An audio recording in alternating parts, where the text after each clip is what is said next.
Hello and welcome to David's Board Shorts, the broadcast, all about pod games.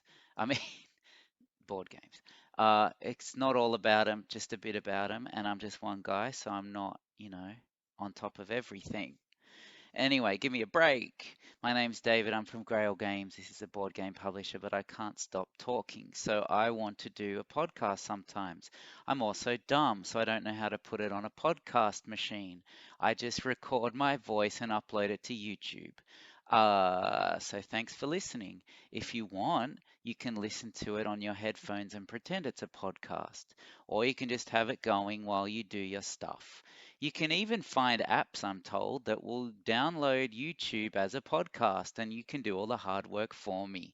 End of intro. Welcome to episode 3. In episode 3, um, I'm going to be talking about 3 of my favorite solo games, games you can play on your own, because a lot of people are now working from home. If you're in the future, look up 2020 first quarter. You'll see this thing called virus attacks, and it's literally about a virus attacking the world. And a lot of people have to play games. They have to, and they're playing them from home without other people because the people they live with hate games. All right? Now, you can play games online, but I don't like that. That's just me. I'm not dumb. I'm not, well, I am. You're not dumb if you like it, maybe. I don't know what I'm saying, but I just don't. So I prefer to play solo games if I'm going to play a game with no one else. So I'm going to talk about that. Then I'm going to talk about an answer to my first ever question. I can't find the question anymore. I think the person who posted it was ashamed to have asked me a question. I think it was Richard, asked me about development of board games. How does that work? What is that an actual job? And how do you know when and what to develop? So I thought I could talk about that. Then in my designer diary at the end of the, or publisher diary at the end of the show, it's up to talking about Elevenses for one, which works well because we're talking about solo games. This is actually the end of the intro to episode 3 of David's Board Shorts. Hello, I'm back. So, let me tell you a tale. Back when I had more time, I liked to play lots more board games, and I like to play on Sunday night, especially to get ready for the week. I'd play some solo games just quietly at home without anyone else, and sometimes I'd play it more than on Sundays. Anyway, I remember the top year for solo games for me, probably around 2015, 2016, that sort of area. I was playing a few hundred solo plays of games a year. More than half of my plays were coming from solo games. But then my time just got eaten up by other things. So now, usually, if I play a game, it's just with other people. But I am going to talk about 3 of my favorite solo games that you can enjoy too at this time of staying at home if that's your thing. You may not have these games, so good luck getting them. But anyway, some things I won't mention. I've gone totally off games where I have to learn a whole new rule set to play solo. This is just me. So if a game says 1 to 4 players, for example, on the box, and I open the box and there's a whole other rule book for solo gaming, I'm not going to probably. It's like learning it's like learning the game twice. It's hard enough once.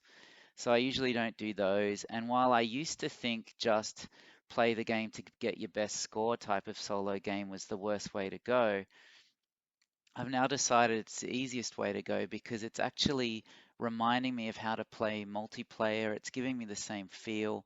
It's just, I don't have to learn new things or worry about upkeep. I mean, when you're playing a lot of co-op games like Pandemic, Arkham Horror card game, things that work really well solo, and you have to sort of do 2 players at once, it gets a bit confusing for me. I'm not that good at that.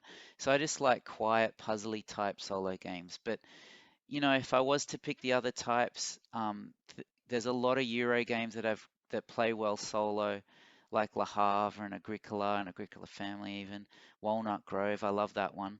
And there's also a couple of great abstracts I love solo, like Ingenious, Axio, stuff like that.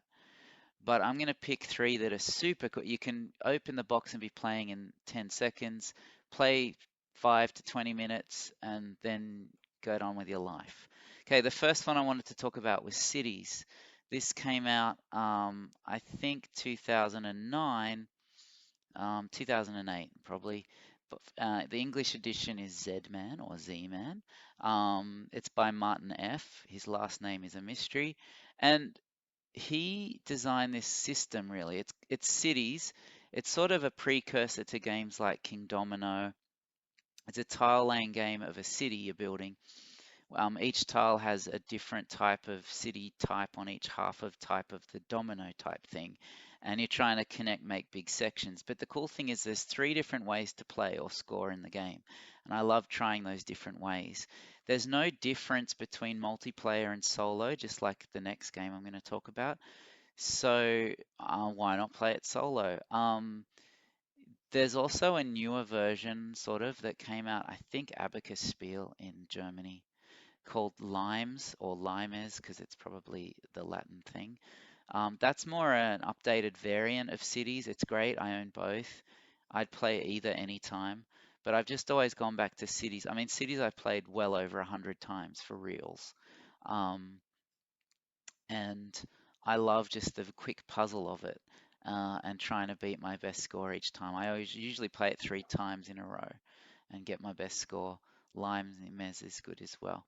The second game I wanted to talk about is number nine, but it's spelled NMBR9.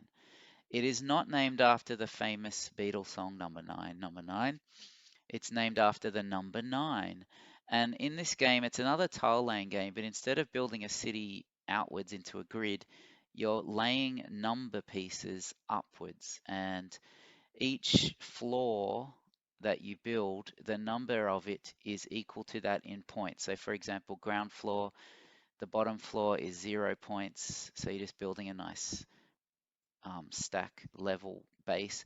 Then when you get to the first floor, everything's times one. So if you put an 8 on the first floor, it's 8 points. But if you put an 8 on the second floor, it's 16 points. It doubles and it keeps going up. Really hard to get a good score in this. I wanted to mention this. It's one of my favorite games anyway, like Cities. It looks cool, but there's been so much thought put into this because the way the numbers are shaped, they're like digital numbers. You think it's going to work really well, and then they don't click together just as you think. So there's a bit of challenge there. But oh, and there's a couple of promos you can get that give you different ways to start the game. So everyone, if you're playing multiplayer, has a different starting spot, and I love using them as well. Simple way to add so much to the game. But the reason I wanted to bring this up is like Cities, there's a bit of a bingo thing going when you're playing multiplayer, where in Cities you pull a tile, there's a number on it. Everyone play that tile now. In number nine, you draw a card and it says everyone play this tile now on the card. When you're playing solo with number nine, you've still got to flip the card. But I learnt this variant from another podcast where to give number nine a bit more oomph when you're playing solo, do the play normally, then don't shuffle the cards and play again with the same cards coming out in the same order and trying to beat your score. It gives you a much better goal to go for. Anyway, really love this. I've played this 20, 30 times. Another really quick, good one. The third solo game that's right up my alley, quick to play, easy to remember the rules, is Marquee. Now, this is a bit more complicated, but it's still a light game by most people's standards, probably. It's never going to go longer than, say, 20 minutes unless you think super long. Sometimes you'll lose on the first or second turn. But the more you play the game, the less likely that is to happen. This game was a print and play for many years. It came out 2013, but was only just produced properly last year, 2019. Um, but it's basically a worker placement game sort of thing where you've got a map of Paris. I guess it's Paris. So the marquee were the not patrons. What was it called? Per per.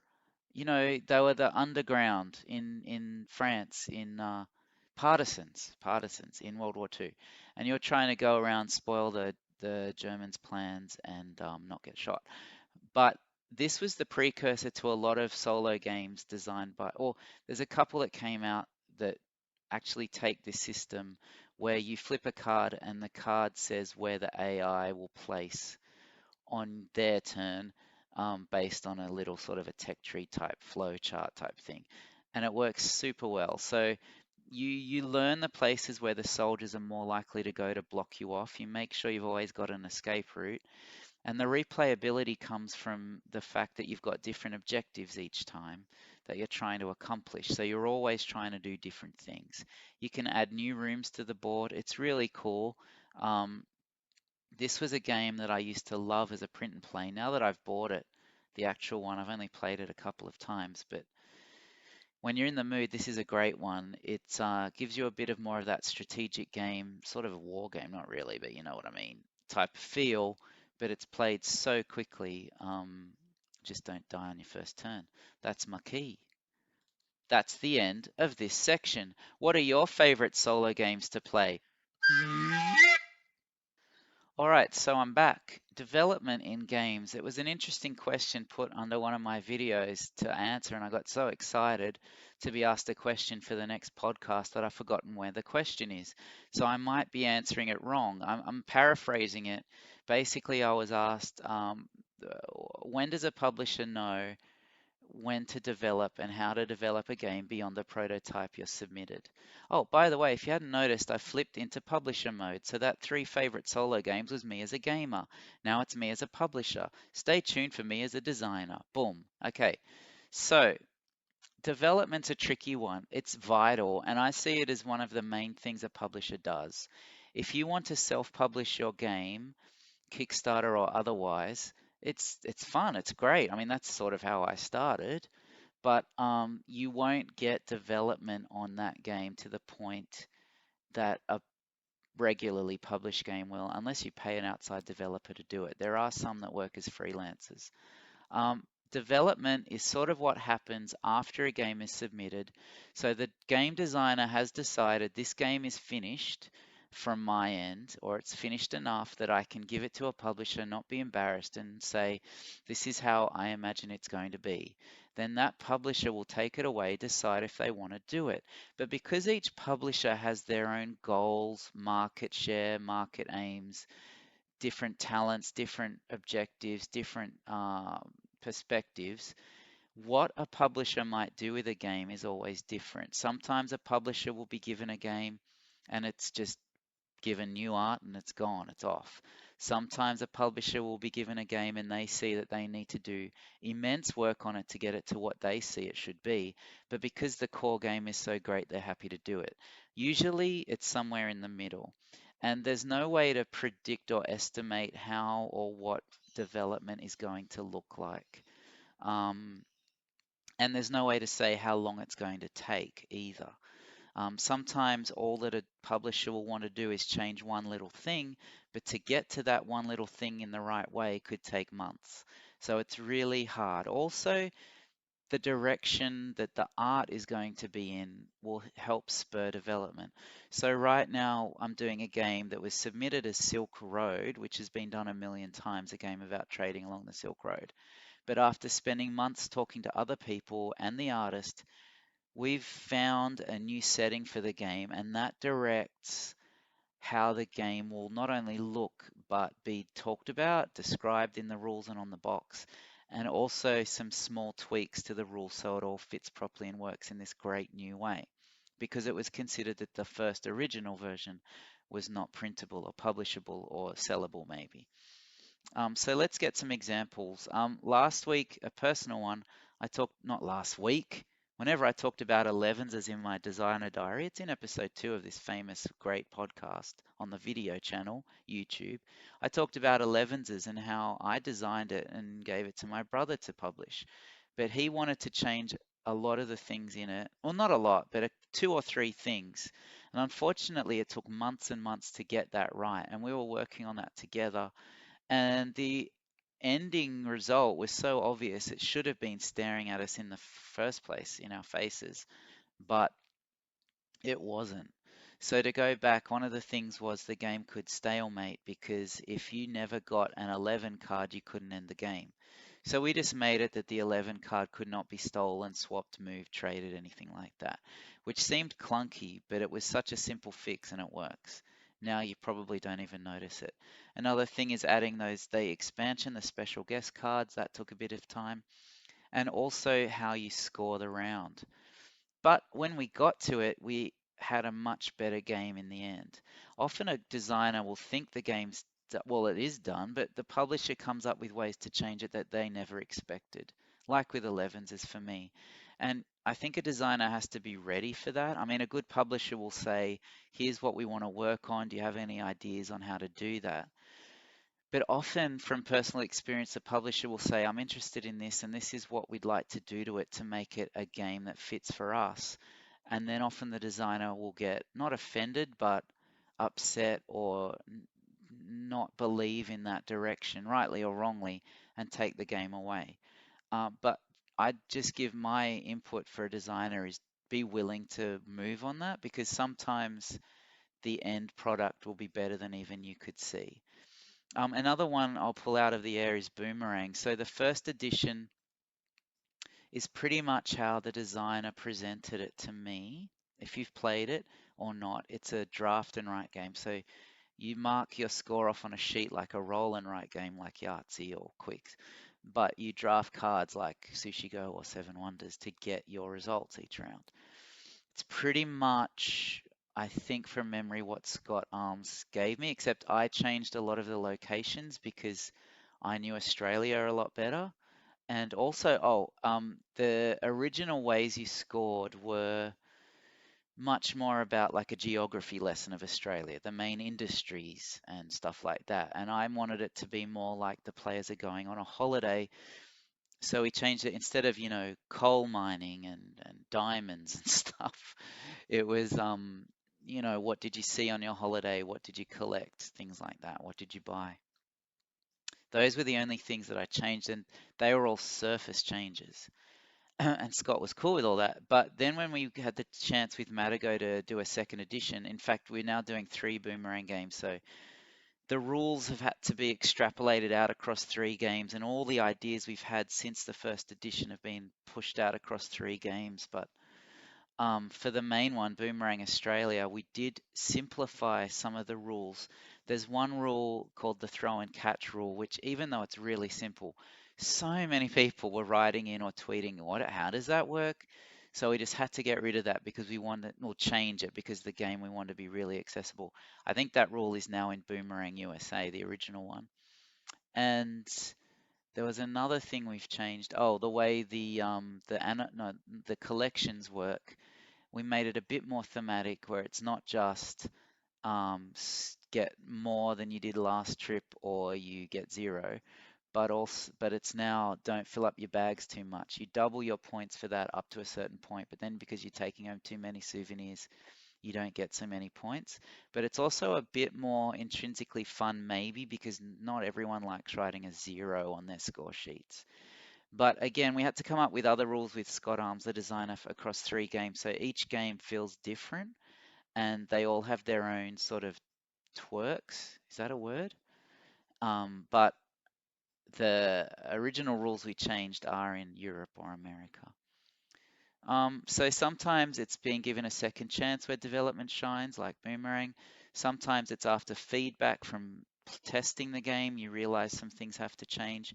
But often, as I was talking about at the beginning, it's just the publisher has a vision that they want to follow because this game, if they're going to publish it, is going to have their name on the front. Sorry, I just went to get a drink of water. Um, yeah, so I mean, like for Grail games, for example, I've gotten so last year at Gen Con, I was presented with an amazing prototype. I played the game all the way through, which is rare at the sort of the pitch. I just loved this game. We talked back and forth a bit about it on the day, then via email afterwards, and I basically pointed out it's 99% there, but after playing it a few times, I found some things I wanted to fix. And I always say, have you thought about this with the designer? And they'll say, yes, that doesn't actually work, or yes, but I didn't want to go that way, or no, I hadn't thought about that. And then once the rules have been developed to the point where they need to be developed, in the publisher's eyes, then that publisher will want to do a game that fits their model. You don't see, I don't know, trying to think of a good example. You don't see, let's say, Days of Wonder doing a party game. Not saying they never will, but it's not something they do a lot of. You don't see Amigo doing a heap of heavier, bigger games, although they did Carnival of Monsters this last year, but it's a rarer thing for them. They've got their niche, their goals, their aims. For Grail games, if it's a reprint, sure, great. If it's a remake, a refresh, sure, great. Other than that, it's got to be a game that feels like the rest of the games in the line. Um, when I first started Grail Games, I didn't want to be competing with everybody, face, front, head, butt, all that sort of stuff. Like if Fantasy Flight's already doing all these LCGs, I'm not going to put out an LCG. If um you know what I mean? Like you want to find your own way, and there's a feel to what a Grail game is, even if it's not a remake, which was how I sort of started it. And so I'm only going to sign games that fit that, or if they don't but could, I'm going to ask to make them fit that. The reason for this is I don't want customers getting confused. I want them to know what they're in for, but also it helps me to keep my goals clear and my work restrained. If you're going to sign absolutely any game, well, what's stopping you signing every game except for money? So I guess that's sort of development. It's a bit vague, my answer there, because it's sort of up to each person, each game, each company, how they're going to do it, and what the signal is to do some development. But usually it's got to do with either the design has some holes or could be strengthened, or the game doesn't quite fit the company's model and they'd like to do something to do that. Or perhaps the theme's really boring or tried and true, so they want to do something different in that way. Oh, lastly, Kickstarter's a big driver of development because, rightly or wrongly, a game will do better on Kickstarter if it can be expanded, if it can have modules, add-ons, expansions that can be bought through the pre-order or through the Kickstarter campaign. Also, if the components can be blinged out, it's got a much better, usually, chance on Kickstarter. I forgot all that.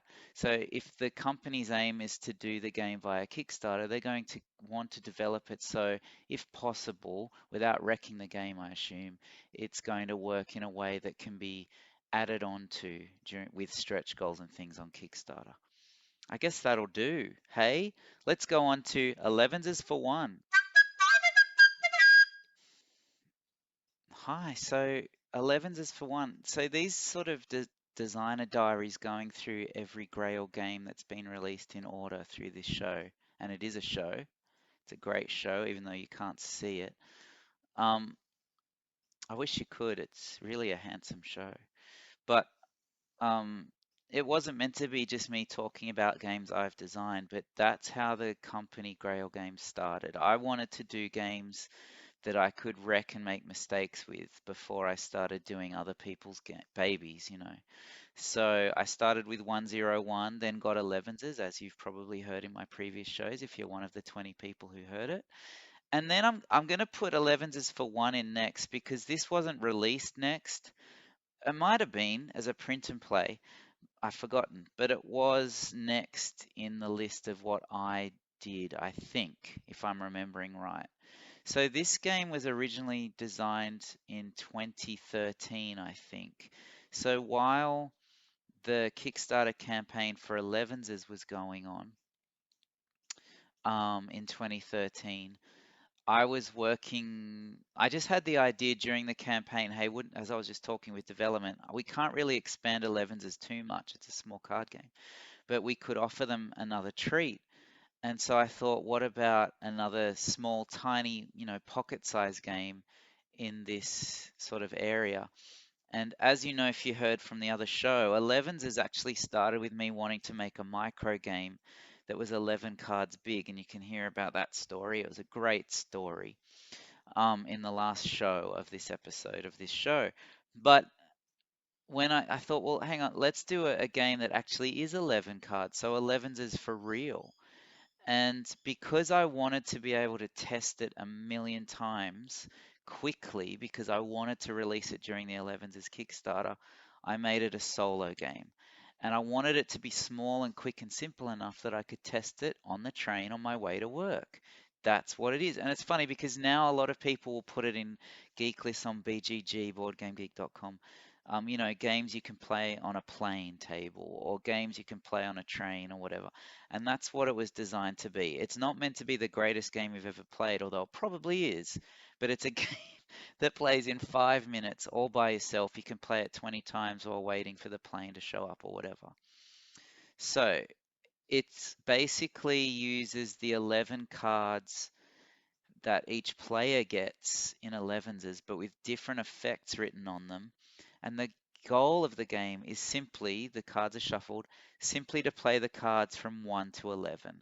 What you're doing is preparing a tea party, and to do that properly, you have to do it in order from 1 to 11. So first you get the tea trolley, then you get, the tea, the milk, the sugar, the plates, the biscuits, the sandwiches, all the way up to the servants who serve the tea. It's pretty cool, right? And the mechanics are super simple. But you know what? I was so proud of this design because it actually works. Some would say it's more a puzzle than a game in that you're really reliant on the luck of the draw. But it is a game actually because there's choices to be made. You get to reserve some things when you do that, when you pay, so you've got a certain amount of time to get the tea ready as well. Each turn takes a minute off your time, and you can waste time to move cards around in the flop of cards on the table to get them onto your tea trolley. Um, so when to waste time, when to shuffle again, all that sort of stuff. There are a lot of choices, but I won't deny that you can get screwed by the draw sometimes. And once you've played it 10 times in a sitting, you're probably not going to want to play it for a little while. But I think for what it was aiming to do, use the same art, play solo, be tiny, it just works. I'm really happy with it still, to be honest. Um, Now, it wasn't fully finished because I play tested this thing a million times, as I said.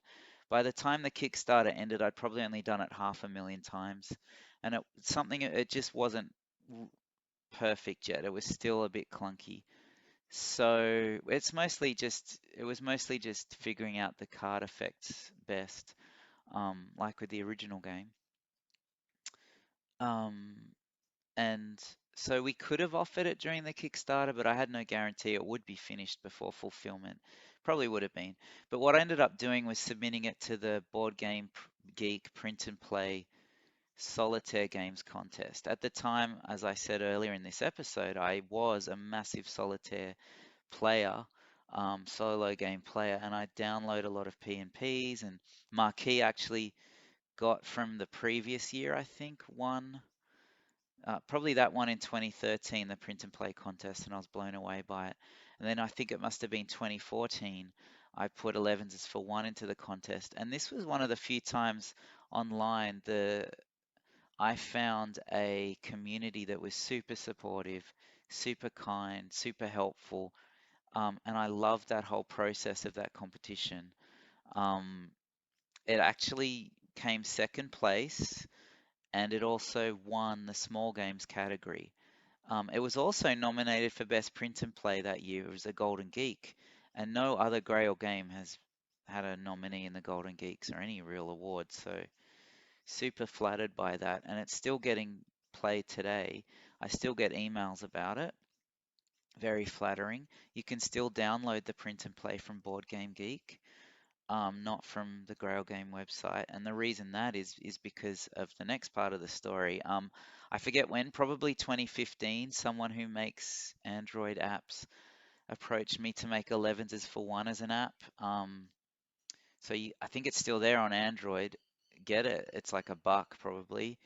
Um, he said it would be super simple to make, which I assume it was, and yeah, I mean, a few people did download that when it first came out. I think it's probably got a bit lost by now, but please, yeah, if you don't want to print and play it or buy it, you can just download the app. Um, I mean, it's not the most polished app you'll ever play, and it's a few years old now, but it's there. And then what happened was I thought after a while, it was probably 2015 again. I thought, I had this plan to do a small line of micro games, sort of like what Button Shy Games in America and some other companies have actually done. Um, I was going to do that, and I had this Elevenses for one, and I actually signed a couple of games, other games that I never did, and I felt terrible about. But that's what happens sometimes. This line just became too much for me to handle. It's hard when you're a one-person company. Like then, it was just impossible. I took on way too much. So I didn't do it. Oh, one of the other games I wanted to do is Bowling Solitaire, which is an old Sid Saxon game, a great little solo game that basically can be played with a deck of cards. But it's really clever and it really feels like bowling, 10-pin bowling. So I had to approach Eagle Griffin for the rights to that Sid Saxon game because they own almost all of Sid Saxon's designs, even if they've never been actually published. And in the discussions with them, so I had Elevenses for one ready to go. I got my brother to, they said okay for Bowling Solitaire, and I got my brother to do the art in his original Sushi Go style. Um, and then through all this discussion with Eagle Griffin, they ended up saying, you know what, we could do these games. And at the time, as I said, I was small, tiny, poor, broke, stressed, depleted, and I wanted to do this line, but when a bigger company said, "We'll do this game if you want, we could put it in our egg line, EGG line." Of course, number 11. 11 is for one. Sorry about that. That hurt your ears. I went, okay, sure. Now, I wouldn't have done that now, and part of me regrets it, but it is what it is. So you might be able to still buy 11s for one with Bowling Solitaire in the same pack, surprisingly, on the Eagle Griffin website or somewhere else like that. But I think it's a cute, cool little one-player game. Actually, it was funny. A year or two ago, I played this Freedom and Free solo game finished because I love Friday so much. Oh, I could have put Friday in my 3 solo games. That was an honorary mention, okay. But I played finished and it was sort of like 11s is for one mega. It was 11s is for one that takes 45 minutes. It was funny. It was good. It was fine. You know, I'm not saying he ripped it off, by the way. It's just funny that we both had similar ideas and how different designers play with the same idea in different ways. There's probably other games like this too, I'm just not thinking of. But that's 11s is for one, and sort of the story behind it and why it is, but it isn't a Grail game. Next show, because this is a show, I don't know, it might be 101.1 or it might be time to talk about Too Many Cinderellas.